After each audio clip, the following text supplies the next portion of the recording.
Hello friends, मैं हर्षिता शुक्ला आप सभी लोगों का हर्षिता क्लासेस में बहुत बहुत स्वागत करती हूं।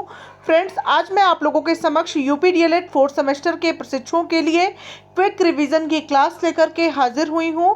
क्विक रिवीजन की क्लास के अंतर्गत हम लोग बात करेंगे इंग्लिश सब्जेक्ट की।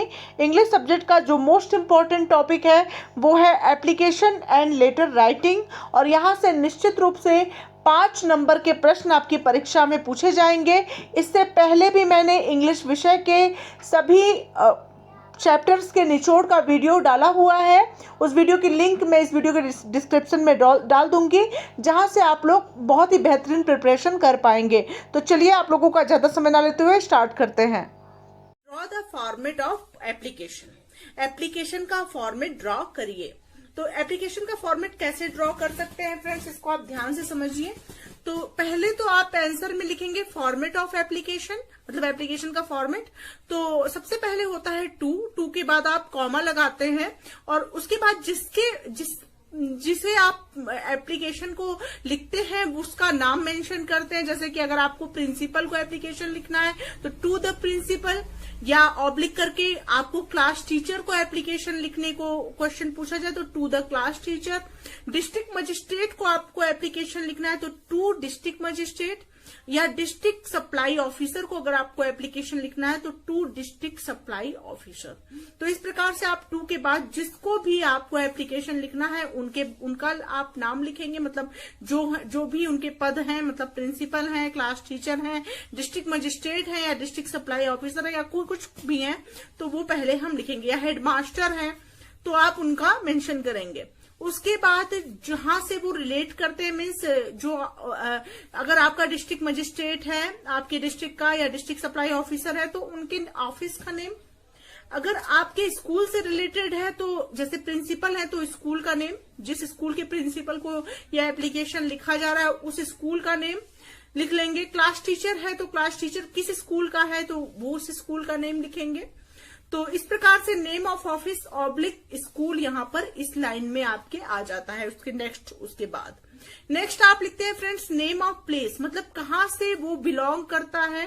प्रिंसिपल है तो जो जिस स्कूल से का प्रिंसिपल है वो, और कहाँ का है, मीन्स आगरा का है, मथुरा का है, लखनऊ का है, फैजाबाद का है, गाजीपुर का है, बनारस का है, कहाँ का वो प्रिंसिपल है, या डीएम है, या डिस्ट्रिक्ट मजिस्ट्रेट है, या डिस्ट्रिक्ट सप्लाई ऑफिसर है, तो वो प्लेस कहाँ का वो डिस्ट्रिक्ट मजिस्ट्रेट है तो नेम ऑफ प्लेस यहाँ पे आप मेंशन करेंगे। इतना आपको समझ में आ गया होगा। सबसे पहले टू, उसके बाद आप जिसको आप एप्लीकेशन लिख रहे हैं उनके बारे में आप उनका नाम लिखेंगे, मतलब उनके पद को लिखेंगे। जैसे प्रिंसिपल को लिख रहा है तो to the principal, class teacher को लिख रहा है to the class teacher, district magistrate को लिख रहा है टू डिस्ट्रिक्ट मजिस्ट्रेट, और डिस्ट्रिक्ट सप्लाई ऑफिसर को लिख रहे हैं तो टू डिस्ट्रिक्ट सप्लाई ऑफिसर। उसके बाद आप लिखते हैं name of office oblique school. Next आप लिखते हैं नेम ऑफ प्लेस। उसके बाद आपका आता है फ्रेंड्स सर, या अगर मैडम है तो मैडम, सर मैडम, आप कॉमा करके ऑब्लिक यहाँ पे कर सकते हैं, सर ऑब्लिक मैडम जो भी है तो सर या मैडम। तो डैश डैश डैश आप अपनी बातों को यहाँ पे व्यक्त करेंगे कि किस विषय में आप एप्लीकेशन लिख रहे हैं, क्या उनसे कहना चाहते हैं। तो वो चीजें आप लिखने के बाद यहाँ नीचे आप मेंशन करेंगे डेट, जिस तारीख में आपको एप्लीकेशन आपने दिया है उस तारीख को आप यहाँ पे मेंशन करेंगे। नेक्स्ट आपका आ जाएगा friends your obediently.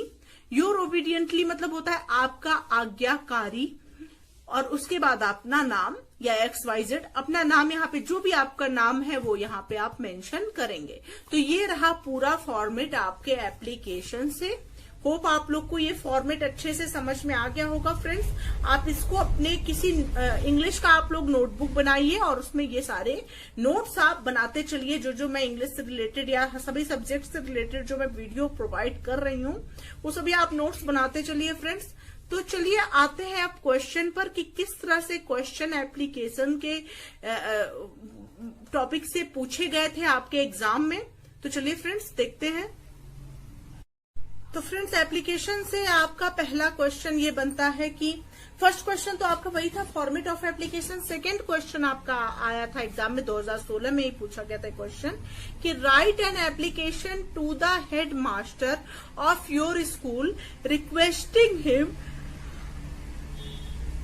To grant you leave for 3 days, give the genuine reason of your absence. मतलब कि आपको अपने हेडमास्टर को, स्कूल के हेडमास्टर को एप्लीकेशन लिखना है, उनसे रिक्वेस्ट करना है कि आपको वो छुट्टी दे 3 दिनों की, और कोई जेन्युइन रीजन आपको अपने अनुपस्थिति का प्रस्तुत करना है। मतलब आप क्यों अनुपस्थित होंगे 3 दिनों तक, तो कोई जेन्युइन रीजन आप उसके बारे में दीजिए। तो इस तरह से क्वेश्चन पूछा गया था 2016 में।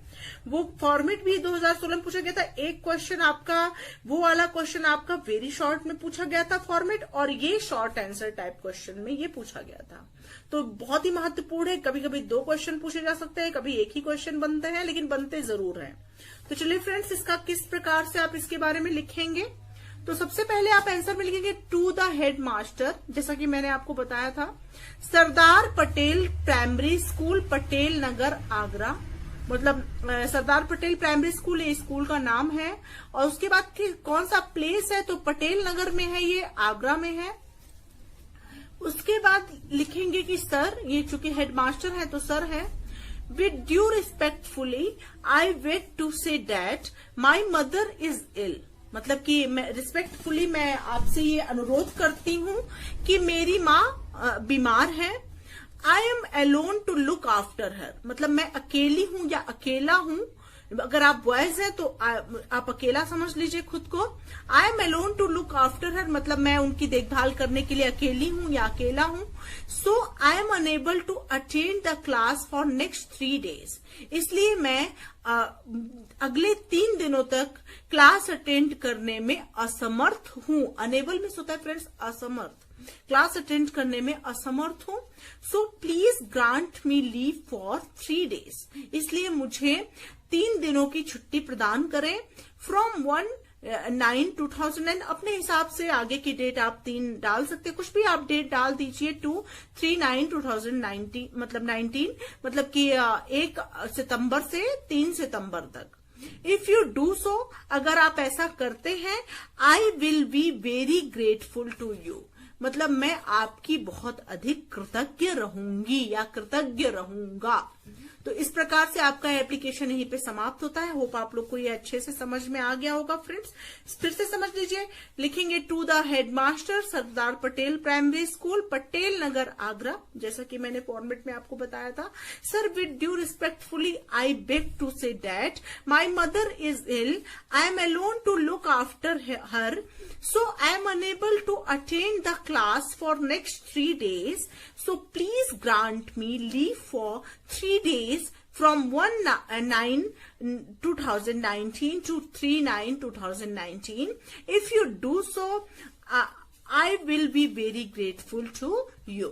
इस प्रकार से आप एप्लीकेशन फिनिश करेंगे, आप समाप्त होगा। अब उसके बाद आप डेट मेंशन करेंगे कि किस डेट को आप एप्लीकेशन डाल रहे हैं। और यहाँ पे जैसा कि मैंने फॉर्मेट में आपको बताया था, योर ओबीडियंटली एबीसी, जो भी आपका नाम है, एबीसी नहीं लिखेंगे, जो भी आपका नाम है वहां पे ये मेंशन कर देंगे। एंड क्लास 7th B, जिस आप कक्षा मतलब जिस कक्षा से हैं तो वो कर देंगे। तो इस प्रकार से एप्लीकेशन होगा फ्रेंड्स। अगर आप एग्जाम में एबीसी भी लिख सकते हैं, नाम मत मेंशन करिए, और क्लास 7th भी इस तरह से आप लिख सकते हैं। तो ये पहला एप्लीकेशन आपका हो गया। नेक्स्ट एक और एप्लीकेशन आपके एग्जाम में पूछा गया था, उसको देख लेते हैं। अगला एप्लीकेशन पूछा गया था फ्रेंड्स कि write an application to the principal for 3 days leave as you are sick. मतलब कि अपने प्रिंसिपल को एक एप्लीकेशन लिखें, उनसे 3 दिनों की छुट्टी मांगे कि आप बीमार हैं। तो ये भी एप्लीकेशन पीटीसी 2017 में पूछा गया था। तो इसी तरह से एप्लीकेशन आपके एग्जाम में पूछे जाएंगे फ्रेंड्स। तो इसका देख लीजिए, सब्जेक्ट पहले आप लिख सकते हैं कि subject application for sick leave, और अच्छे से आप इसको लिख सकते हैं सब्जेक्ट डाल करके एप्लीकेशन फॉर सिक लीव, मतलब बेसिक लीव के लिए, मतलब बीमारी के लिए प्रार्थना पत्र, जिसको आप हिंदी में बोल सकते हैं। टू द प्रिंसिपल, इस तरह से भी इसको लिखा जाता है फ्रेंड्स। इस तरह से भी लिख सकते हैं, उस तरह से भी लिख सकते हैं, बिल्कुल कंफ्यूज मत होइएगा।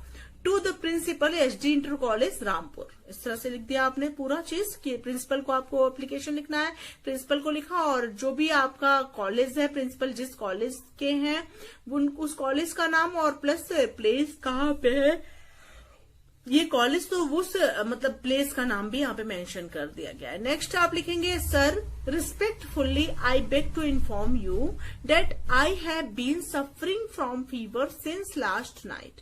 मतलब कि मैं आपको ये सूचित करना चाहती हूँ या चाहता हूँ कि मैं पिछली रात से बुखार से पीड़ित हूँ, मतलब फीवर है मुझे लास्ट नाइट से। And the doctor has advised me to take rest for 3 days। मतलब डॉक्टर ने मुझे एडवाइस दिया है या सलाह दिया है कि मुझे जो है 3 दिनों के लिए रेस्ट करना चाहिए, मतलब 3 दिनों के लिए आराम करने के लिए कहा है, टोटली कंप्लीट रेस्ट के लिए बोला है डॉक्टर ने। I therefore request you to grant me sick leave for 3 days from today. मतलब कि मैं आपसे रिक्वेस्ट करती हूँ या रिक्वेस्ट करता हूँ कि मुझे आप आज से अगले 3 दिन तक जो है बीमार होने के कारण मतलब छुट्टी प्रदान करें। तो I shall be highly obliged to you for this act of kindness. मतलब आपकी इस प्रकार की गई दयालुता के लिए मैं आपका बहुत ही ज्यादा कृतज्ञ रहूंगा या कृतज्ञ रहूंगी। इस प्रकार से आप लिख लिए I shall be highly obliged to you for this act of kindness. ये हो गया आपका कंप्लीट। अब यहाँ पे आप डेट डाल सकते हैं फ्रेंड्स, यहाँ पे आप डेट डालेंगे, डेट जो भी है जिस डेट में आप एप्लीकेशन लिखे हैं वो आप डाल देंगे और यहाँ लिखेंगे your obediently XXX class 8A। तो होप आप लोग को ये एप्लीकेशन अच्छे से समझ में आ गया हो। सबसे पहले हम लेटर की डिफिनेशन को जानते हैं कि letter writing is an art and regular practices make a good letter writing. ठीक है, मतलब लेटर राइटिंग क्या है, एक कला है और रेगुलर प्रैक्टिसेस मतलब निरंतर अभ्यास make a good letter writing, उससे लेटर राइटिंग बहुत अच्छी हो जाती है। ठीक है, a good letter writing having following properties. एक अच्छे लेटर में, एक अच्छे पत्र लेखन में निम्नलिखित विशेषताएं पाई जाती हैं। फर्स्ट है language should be simple and clear. मतलब भाषा जो होनी चाहिए वो साधारण और स्पष्ट रूप होनी चाहिए। नेक्स्ट है friends letter should be short and with suitable meaning. मतलब पत्र जो होने चाहिए वो शॉर्ट होने चाहिए, मतलब छोटे होने चाहिए, कम लिखा हुआ होना चाहिए, लेकिन जो मीनिंग होनी चाहिए वो जो मीनिंग्स होने चाहिए वो उपयुक्त होने चाहिए, सुटेबल होने चाहिए, मतलब उपयुक्त मीनिंग का प्रयोग होना चाहिए। नेक्स्ट है 1 पैराग्राफ हैविंग सिंगल थिंग। मतलब एक पैराग्राफ में एक चीजें इंक्लूड होनी चाहिए। ठीक है फ्रेंड्स, अब बात करेंगे पार्ट्स ऑफ लेटर राइटिंग की। मतलब लेटर राइटिंग के भाग कौन कौन से होते हैं। पहला भाग होता है एड्रेस, मतलब पता। दूसरा होता है सैल्यूटेशन। थर्ड नंबर होता है फ्रेंड्स बिगनिंग। फोर्थ होता है बॉडी एंड फिफ्थ होता है एंड और 6 होता है सब्सक्रिप्शन। ध्यान दीजिएगा पार्ट्स ऑफ लेटर राइटिंग। और कभी कभी क्या होता है लेटर लिखने के बारे में ना पूछ करके लेटर की डिफिनीशन, लेटर के प्रॉपर्टीज और लेटर के पार्ट्स के बारे में पूछ लिया जाता है परीक्षा में। तो आप उसके बारे में यही लिखेंगे कि letter writing is an art and regular practices make a good letter writing. ठीक है, a good letter writing having following properties. First है language should be simple and clear. Second है letter should be short with suitable meaning and third है 1 paragraph having single thing. ठीक है, hope आप लोग को इतना समझ में आ गया होगा। अब पार्ट्स ऑफ लेटर राइटिंग के बारे में बात करें तो फर्स्ट नंबर पे एड्रेस आता है, सेकंड नंबर पे सैल्यूटेशन आता है, थर्ड नंबर पे बिगनिंग आता है, फोर्थ नंबर पे बॉडी आती है एंड फिफ्थ नंबर पे एंड आता है एंड 6 नंबर पे सब्सक्रिप्शन आता है। तो होप आप लोग को ये 3 क्वेश्चन के आंसर जो है क्लियर हो गए होंगे। अब बात करेंगे फ्रेंड्स इंपॉर्टेंट लेटर्स की जो आपकी परीक्षा में पूछा जा सकता है। तो यहाँ पे आप लोग देख सकते हैं write a letter to your friend congratulating him on his success in BTC examination. ठीक है, मतलब कि अपने मित्र को पत्र लिखना है कि वो उसे बीटीसी एग्जाम में वो मतलब पूरे बीटीसी के सभी सेमेस्टर में वो अच्छे नंबर से पास हो गया, तो उसे बधाई का पत्र लिखें। ठीक है, तो सबसे पहले नंबर पे क्या आता था, एड्रेस। तो एड्रेस उसका क्या है, house number 20 near PG college Agra. अब बात करेंगे फ्रेंड्स यहाँ पे लेटर राइटिंग की। My dear Rajan, congratulations on your passing the BTC examination in the first division। ठीक है, my joy knew no bounds, है ना, मेरी खुशी की कोई सीमा ही नहीं है। when I saw your roll number in the list of first divisions, ठीक है, in list which is founded in diet Maharajganj. ठीक है, मतलब महाराजगंज डाइट में आप तुम्हारा नाम जो है फर्स्ट डिवीजन की लिस्ट में देख करके मेरे खुशी की कोई सीमा ही नहीं रही। Please convey my record to your parents and love to Anita and Nirmal. ठीक है, मतलब कि मतलब अपने पेरेंट्स को मेरा रिगार्ड, ठीक है, और मतलब उनके भाई बहन जो भी हैं अनीता और निर्मल, उनको मेरा प्यार कहना। कंग्रेचुलेशंस वंस अगेन, मतलब एक बार और बधाई। With best wishes your sincerely XYZ। ठीक है, तो होप आप लोग को, अगर आप लोग को कंग्रेचुलेट करने के लिए लेटर लिखने के लिए आए तो आप लोग इस प्रकार से इस लेटर को लिख सकते हैं। नेक्स्ट लेटर पूछा जा सकता है परीक्षा में, बहुत इंपॉर्टेंट है। Write a letter to your friend inviting him to attend the marriage of your sister. मतलब अपने मित्र को पत्र लिखें, अपनी बहन की शादी में आमंत्रित करने के लिए मित्र को पत्र लिखना है। तो यहाँ पे आप सबसे पहले उनका एड्रेस लिखेंगे, house number 25 near PG college Agra UP. तो यहाँ पे लिखेंगे, my dear Manish, I am glad to inform you that the marriage of my younger sister Anita has been settled.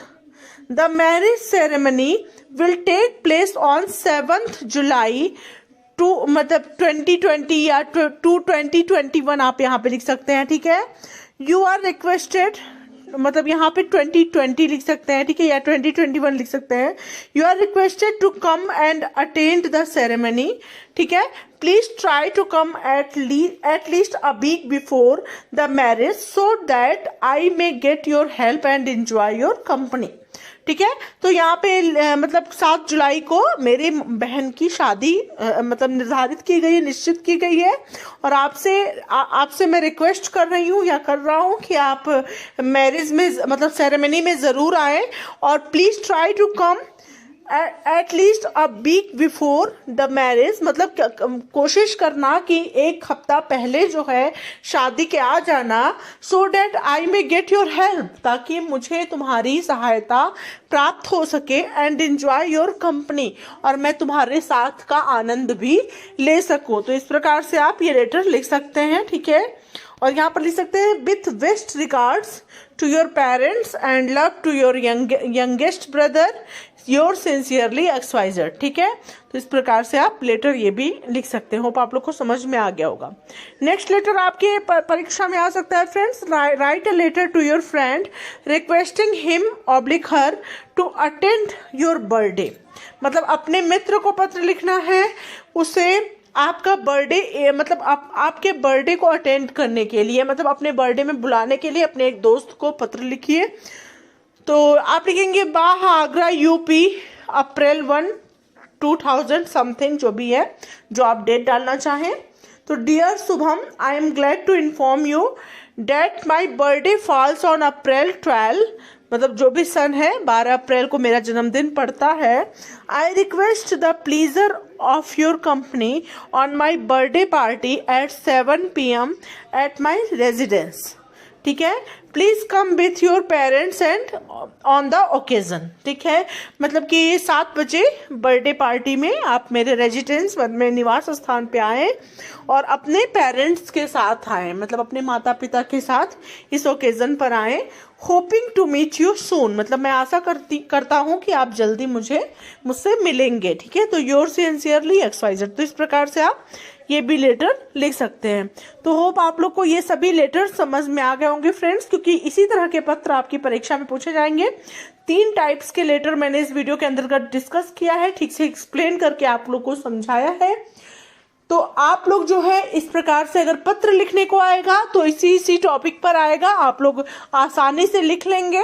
और अगर लेटर के का डिफिनीशन आए या लेटर की प्रॉपर्टीज आए या लेटर के मतलब लेटर का जो है क्या क्या पार्ट्स होते हैं वो आए, तो आप लोग वो भी लिख लेंगे।